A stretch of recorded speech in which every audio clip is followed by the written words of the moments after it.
என்னடா காலையிலே வீடியோவில் வந்துட்டேன்னு பார்க்காதீங்க. இன்றைக்கி உங்களுக்கு ஒன்று காட்ட போகிறேன்.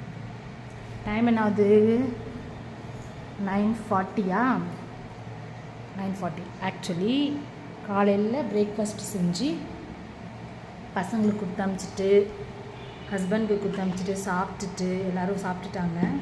இப்போ நான் குளிச்சுட்டு வந்து சாப்பிட்றதுக்கு 9:40 என்ன இருக்குன்னு மட்டும் பார்ப்போம்.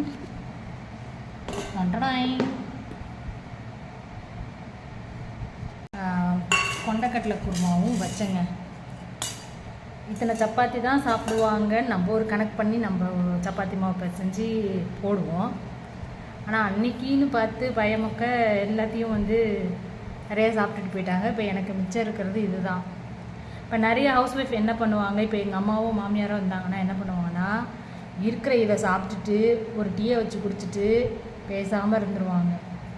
ஆனால் என்னால் அப்படி இருக்க முடியாதுங்க. பசி தாங்க மாட்டேன். நான் போயிட்டு திருப்பியும் மாவு பிசைஞ்சு இல்லை ஒரு தோசையோ ஏதோ ஊற்றி தான் சாப்பிட்டாகணும்.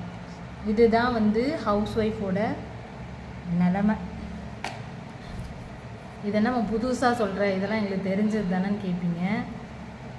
தெரிஞ்சது தான். ஆனால் அவங்க எத்தனை நாள் இந்த மாதிரி பிரேக்ஃபாஸ்ட்டை வந்து ஸ்கிப் பண்ணுவாங்க. நீங்கள் ஈஸியாக சொல்லிடுவீங்க, நெக்ஸ்ட்டு போய் நீங்கள் ஏதாவது பண்ணி சாப்பிடுங்க அப்படின்ட்டு. காலையில் எழுந்து சமைச்சு பார்த்தா தான் அந்த கஷ்டம் என்னன்னு தெரியும். எத்தனை பேர் ஒத்துக்கிறீங்க? அக்செப்ட் பண்ணுறவங்க ஒரு லைக்கை போடுங்க. நெக்ஸ்ட் வீடியோவில் பார்ப்போம். பாய். இப்போதைக்கு இதை சாப்பிட்டுக்கிறேன். மிச்சத்தை என்ன பண்ணுறதுன்னு தெரியலை. தோசையா சப்பாத்தியா பார்ப்போம். பாய்.